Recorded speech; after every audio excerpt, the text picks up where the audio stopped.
Hello everyone, my name is Kiran Negi और आज का टॉपिक है हमारा reaction intermediate. I am so sorry कि आपकी लास्ट 2 क्लासेस नहीं हुई मेरी इस गर्दन की वजह से, जो थोड़ा टेढ़ी हो गई है और मैं आज भी ज्यादा मूवमेंट नहीं कर सकती हूँ, बट हम लोग टॉपिक तो करेंगे, राइट। रिएक्शन इंटरमीडिएट मैंने आपको लास्ट टाइम बताया था कि जब भी कोई रिएक्शन मैकेनिज्म स्टार्ट होती है तो उसके बीच में प्रोडक्ट बनने से पहले कुछ टाइम के लिए जो होते हैं कुछ स्पीसीज बनती हैं जिनको हम रिएक्शन इंटरमीडिएट के नाम से जानते हैं। हम लोग पढ़ने वाले हैं 4 reaction intermediate. First is free radical, second carbocation, कार्बोएनायन and carbene. ये 4 रिएक्शन इंटरमीडिएट हम लोग पढ़ने वाले हैं।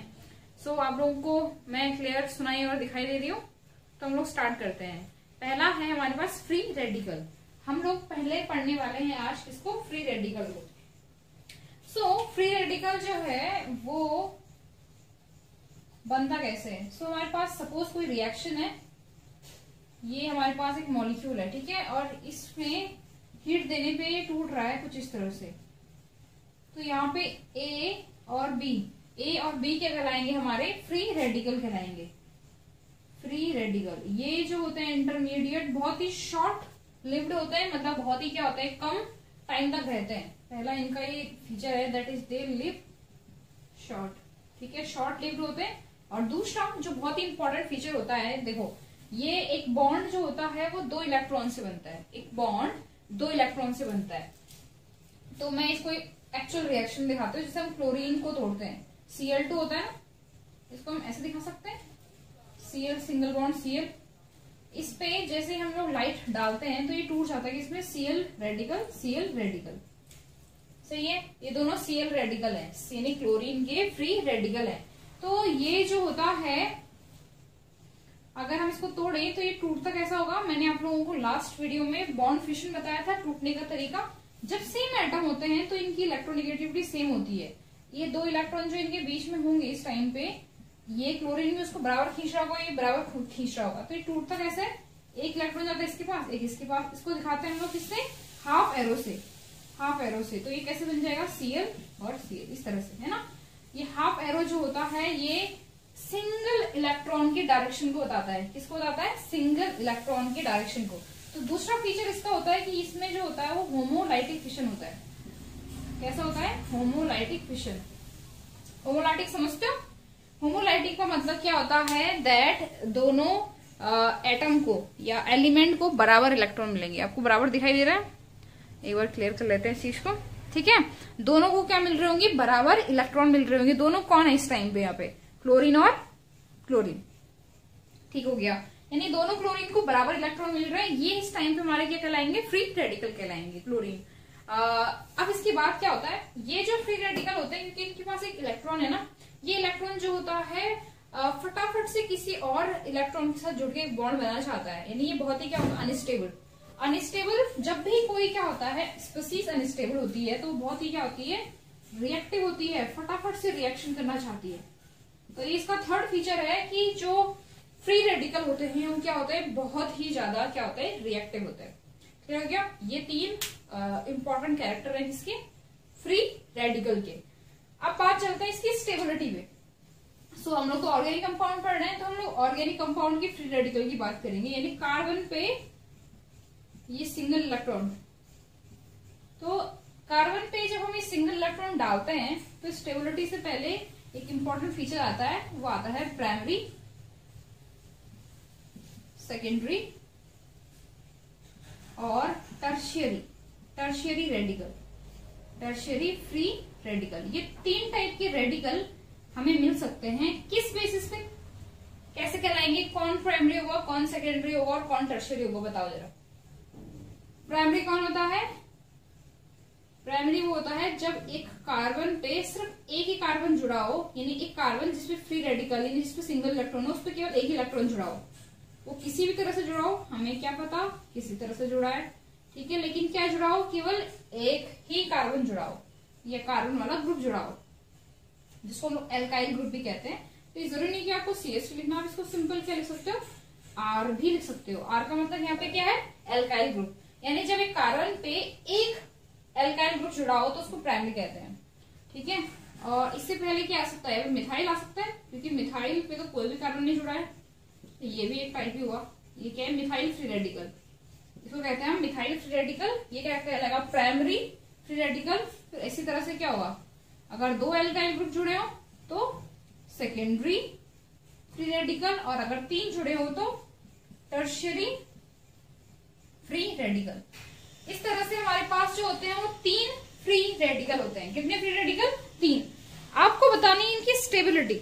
स्टेबिलिटी बोले तो बताओ भाई, अगर मैं, हमारे पास ये 4 रेडिकल हैं, methyl free radical, primary free radical, secondary free radical और टर्शियरी फ्री रेडिकल, अगर मैं इनको स्टेबिलिटी पे लगाऊं, ठीक है, अभी तो मैंने बोला कि बहुत अनस्टेबल होता है, लेकिन इनमें से भी तो हम चूज कर सकते हैं कि सबसे ज्यादा अनस्टेबल कौन सा है, सबसे ज्यादा स्टेबल कौन सा है, चूज कर सकते हैं। तो कैसे ये ऑर्डर होगा, पहले तो मुझे आप ये बताओ कि किस बेसिस पे ये ऑर्डर होगा, क्या किस तरह से हम लोग इनकी स्टेबिलिटी को देख सकते हैं। तो चलते हैं इस पे। अगर मैं इस R को यहाँ पे CH3 मानूं, तो ये जो फ्री रेडिकल है ये स्टेबल तब होगा जब इसके पास इस इलेक्ट्रॉन को शेयर करने के लिए कोई होगा, ठीक है। देखो, हाइपर कंजुगेशन जो होता है वो क्या होता है, अल्फा हाइड्रोजन। तो ये इस पे क्या हमारे पास रेडिकल है, तो ये वाला हाइड्रोजन जो है अल्फा, और इस पे जो हाइड्रोजन है वो अल्फा हाइड्रोजन होंगे। ये अल्फा कार्बन है और ये अल्फा हाइड्रोजन है। जितने ज्यादा अल्फा हाइड्रोजन किसी भी स्पीसीज पे मिलेंगे जिसपे की फ्री रेडिकल है, तो उसपे उस इलेक्ट्रॉन के घूमने के, जिसको हम लोग क्या कहते हैं, डिलोकलाइजेशन के, उतने ज्यादा चांसेस होंगे। जैसे इस पे कितने हैं, 1 2 3, इस पे कितने, एक भी नहीं। इस पे कितने होंगे, अगर ये मिथाइल है तो 3 और 3 6, अगर इस पे 3 और 3 6, 3 के 9, अगर हम R को मिथाइल ग्रुप माने, इस तरह से 9 सिग्मा हाइड्रोजन है इसके पास कितने हैं, 6, इसके पास 3 और इसके पास एक भी नहीं। तो जितने ज्यादा सिग्मा हाइड्रोजन होंगे उतनी ज्यादा उसकी स्टेबिलिटी होगी। इसलिए टर्शियरी, जिसको हम रिप्रेजेंट करते हैं 3 डिग्री से, इसको 2 डिग्री से, 1 डिग्री से, स्टेबिलिटी का ऑर्डर को जिस तरह से जाएगा, 3 डिग्री फ्री रेडिकल जो है वो सबसे ज्यादा स्टेबल होगा। अगर हम R को क्या मान रहे हैं, मिथाइल मान रहे हैं, ठीक है। इसी तरह से 2 डिग्री, देन 1 डिग्री, और लास्ट में क्या आएगा, हमारा मिथाइल ग्रुप। इस चीज को अच्छे से समझना, ठीक है, कि स्टेबिलिटी जो होती है वो हाइपर कंजुगेशन पे डिपेंड कर रही है, यानी ऑड इलेक्ट्रॉन कितना ज्यादा डिलोकलाइजेशन कर पाए। जितने ज्यादा डिलोकलाइजेशन करेगा उतनी ज्यादा उसकी क्या होगी, स्टेबिलिटी होगी। क्लियर हो गई ये बात। अब बात करते हैं फ्री रेडिकल की स्ट्रक्चर की। किसकी, फ्री रेडिकल के स्ट्रक्चर की। सो फ्री रेडिकल जो होता है, अगर मैं मिथाइल ग्रुप में देखूं तो कैसा है, CH3, और इस पे क्या है, ग्रुप। कार्बन पे 3 बॉन्ड है जो कि कुछ इस तरह से रहते हैं, और एक ऐसा ऑर्बिटल है जिसमें कि एक सिंगल इलेक्ट्रॉन होगा, ठीक है। कार्बन पे 3 बॉन्ड है जो कि कुछ भी ग्रुप हो, अगर हम मिथाइल लेते तो यहाँ पे क्या होगा, हाइड्रोजन, हाइड्रोजन और हाइड्रोजन। और ये ऑर्बिटल तो पार्टिसिपेट करेगा नहीं हाइब्रिडाइजेशन में, केवल 3 करेंगे, तो क्या आएगा, sp2, एंगल कितना होगा, 120। ये क्या होगा, ऐसा ऑर्बिटल जिसमें कि क्या है, सिंगल इलेक्ट्रॉन है। क्लियर हो गया। तो फ्री रेडिकल जो होता है ये sp2 हाइब्रिडाइजेशन दिखाता है, और इसका स्ट्रक्चर कैसे होगा, ट्राइगोनल। कैसा होगा, और ट्राइगोनल प्लेनर। तो ये हो गया तुम्हारा फ्री रेडिकल। अब चलते हैं कार्बोकैटायन पे। हाँ जी, फ्री रेडिकल सबको समझ में आ रहा है, फ्री रेडिकल आ रहा है समझ में। चलो फिर चलते हैं कार्बोकैटायन, जो कि हमारा नेक्स्ट है। कार्बोकैटायन जो होता है वो ज्यादा सिंपल होता है इससे, फ्री रेडिकल से, क्योंकि इसको आप आसानी से देख सकते हो, कह सकते हो कि आप पता कर सकते हो ये कब बनने वाला है। तो ऐसा ऑर्गेनिक कंपाउंड जिसपे कि कोई एक ऐसा ग्रुप लगा हो, जो उस कार्बन से ज्यादा इलेक्ट्रोनेगेटिव है, तो वो क्या करेगा, जब ये बॉन्ड टूट रहा होगा तो वो इलेक्ट्रॉन्स को अपनी साइड ले जाएगा, दोनों इलेक्ट्रॉन्स को। तो हमारे पास रिजल्ट क्या होगा, कार्बन पे आएगा पॉजिटिव चार्ज विथ 3 बॉन्ड, और इस जो ग्रुप निकला इलेक्ट्रॉन, दोनों इलेक्ट्रॉन को लेके उस पे आएगा नेगेटिव चार्ज।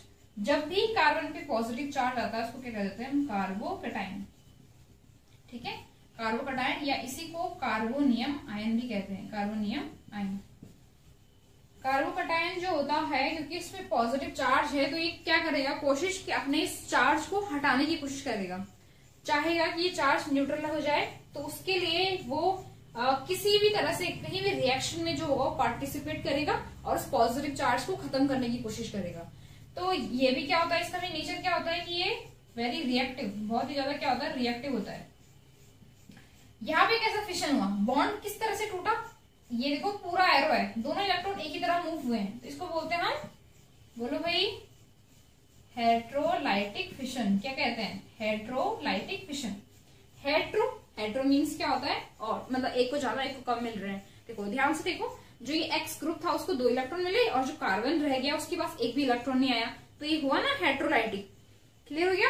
अब तीसरा पॉइंट है ये, दैट कि इसमें जो होता है, इसमें भी हमारे पास प्राइमरी, सेकेंडरी और टर्शियरी कार्बोकैटायन मिलते हैं, जैसे कि हमने फ्री रेडिकल में देखे थे, और तरीका भी सेम है। कार्बन पे, ठीक है, ये भी क्या होता है, इसमें लिख देना classified S primary, secondary and tertiary carbocation. और इससे ना बहुत क्वेश्चंस भी आते हैं, आपको पूछा जाता है कि कौन सा कार्बोकैटायन जो है वो सबसे ज्यादा स्टेबल होगा, इस तरह के क्वेश्चन इसमें पूछे जाते हैं। तो अगर आप कार्बोकैटायन को देखो तो पहले तो ये है कौन से, पहला तो बनेगा वही मिथाइल का कार्बोकैटायन, है ना। इसी तरह से अगर उस पर एक एल्काइल ग्रुप जुड़ा हो वो कार्बोकैटायन, फिर ये कार्बोकैटायन, और तीसरा ऐसे इसमें अगर 3 एल्काइल ग्रुप जुड़े हैं वो कार्बोकैटायन। इस तरह से हमारे पास ये प्राइमरी, ये सेकेंडरी और ये टर्शियरी क्या है, कार्बोकैटायन। 3 टाइप की क्या है इसमें कार्बोकैटायन पॉसिबल है। अच्छा देखो, अगर आपसे पूछा जाए इसमें स्टेबिलिटी का ऑर्डर बताओ, क्या होता है स्टेबिलिटी का ऑर्डर बताओ, तो क्या आप बता सकते हो कौन सा ज्यादा स्टेबल है कौन सा कम। यहाँ पे तो आप ज्यादा इजीली देख पाओगे, कार्बन पे पॉजिटिव है और वो चाहेगा कि मैं इस पॉजिटिव को खत्म कर दूं। जहां पे सबसे कम पॉजिटिव चार्ज होगा कार्बन पे, यानी इलेक्ट्रॉन्स की कमी सबसे कम होगी, वो सबसे ज्यादा स्टेबल होगा। चलो भाई बताओ जरा, कौन बता रहा है, कौन ज्यादा बता रहा है, कौन ज्यादा स्टेबल है कौन कम स्टेबल है, आपको ये बताना है।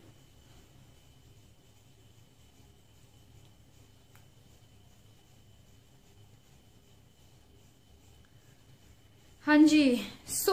आपको किसके बेसिस पे देखना है, यहाँ पे इंडक्टिव इफेक्ट के बेसिस पे। देखो इंडक्टिव इफेक्ट में हमने क्लियर किया था कि जो प्लस आई वाले ग्रुप होते हैं वो इलेक्ट्रॉन को देते हैं, ठीक है, और जो माइनस आई होते हैं इलेक्ट्रॉन लेते हैं।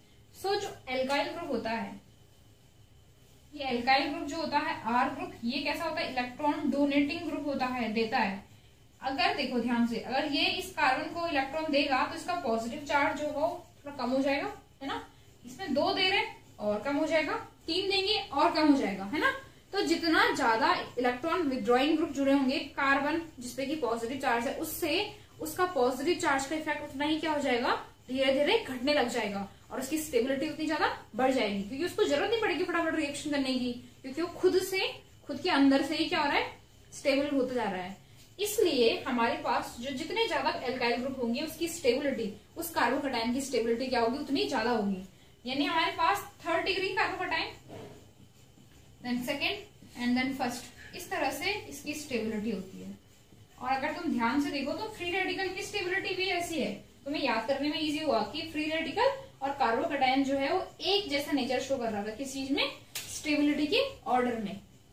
अब ये दोनों तो मैंने तुम्हें सिर्फ एल्काइल ग्रुप की बताए, अब जरूरी नहीं है कि जो स्टेबिलिटी होती है फ्री रेडिकल में या कार्बोकैटायन में केवल इसमें किसकी वजह से, इंडक्टिव इफेक्ट की बेसिस पे, इसमें हाइपर कंजुगेशन की बेसिस पे। थोड़ा सा मैं तुम्हें चेंज करके बताती हूँ कि ऐसा कुछ और ग्रुप हो जिसमें कि कुछ और बड़े और ग्रुप भी अटैच हो, तब क्या होगा। फ्री रेडिकल, अगर मैं तुम्हें एलाइल फ्री रेडिकल का बनाऊं, ठीक है, एलाइल जैसे ये CH2 डबल बॉन्ड CH, ये हमारे पास एलाइल फ्री रेडिकल है, ठीक है। एलाइल फ्री रेडिकल अगर तुम देखो इसमें मूवमेंट कैसे हो रही है, अभी डबल बॉन्ड यहां चल जाएगा तो फ्री रेडिकल यहां पर आएगा। अब ये क्या है, रेजोनेटिंग स्ट्रक्चर ही तो है, तो यहाँ पे स्टेबिलिटी जो आ रही है वो किसके कारण आ रही है, रेजोनेंस के कारण। किसके कारण आ रही है, रेजोनेंस के कारण। इसी तरह से अगर हम बेंजीन पे बनाते हैं फ्री रेडिकल, अगर यहाँ पे हमारा फ्री रेडिकल है तो इसमें भी तो मूवमेंट पॉसिबल है, पॉसिबल है नहीं है बताओ जरा, ये बॉन्ड आ जाएगा यहाँ और रेडिकल यहाँ, और इस तरह से फिर अगेन फर्दर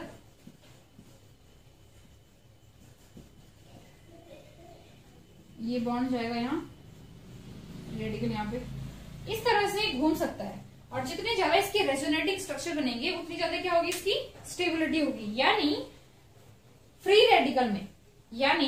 फ्री रेडिकल में स्टेबिलिटी सिर्फ हाइपर कंजुगेशन से नहीं आती, किससे आ सकती है, रेजोनेंस से भी आ सकती है, रेजोनेंस इफेक्ट से भी। क्लियर हो गई बात। ऐसे ही जो हमारे कार्बोकैटायन होते हैं, अगर हम इनमें रेजोनेंस लेके आए तो इनमें भी पॉसिबिलिटी होती है। अगर हम देखें, देखो CH2 डबल बॉन्ड CH और CH2 पे क्या है, पॉजिटिव है, ये भी हमने बनाया, इसमें भी पॉसिबल है ऐसे मूवमेंट का, है या नहीं है।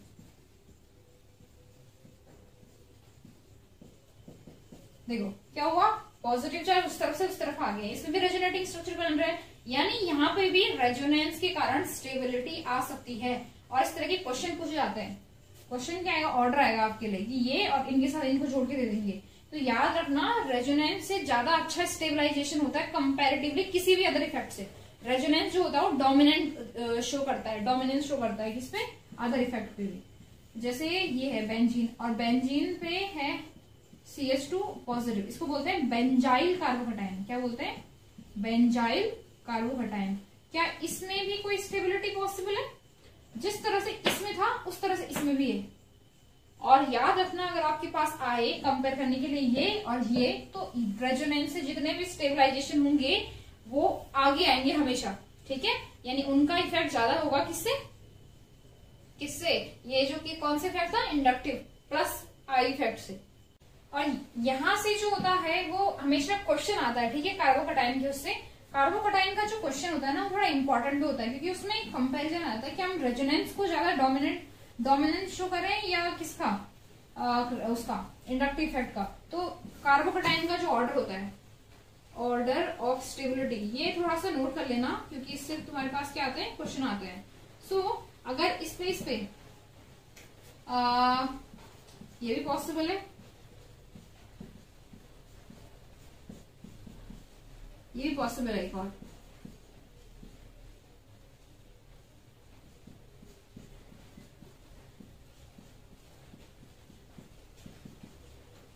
ये 3 ग्रुप पॉसिबल होते हैं, इनमें से सबसे ज्यादा तीसरे वाले का, इसको C6H5 3C पॉजिटिव, इसकी सबसे ज्यादा स्टेबिलिटी होती है। C6H5 CH2C प्लस इसकी उसके बाद होती है।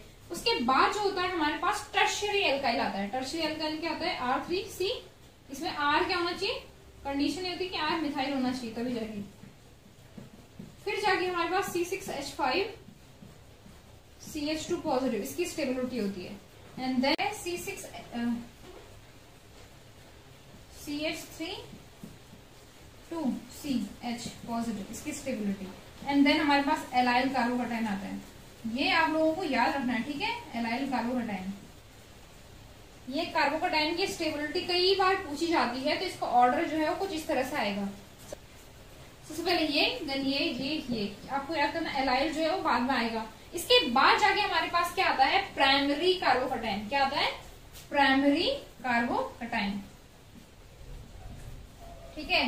तो ये था तुम्हारा कार्बोकैटायन। स्ट्रक्चर कैसे होता होगा कार्बोकैटायन का, बना जरा, कार्बन पे पॉजिटिव है और 3 ग्रुप है इससे अटैच।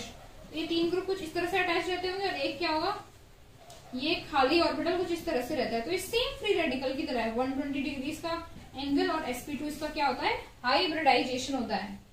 तो ये दोनों चीजें आपको क्लियर हुई, कार्बोकैटायन और फ्री रेडिकल। तो हम आज इतना ही कर रहे हैं, बाकी हम लोग करेंगे नेक्स्ट क्लास में, ठीक है।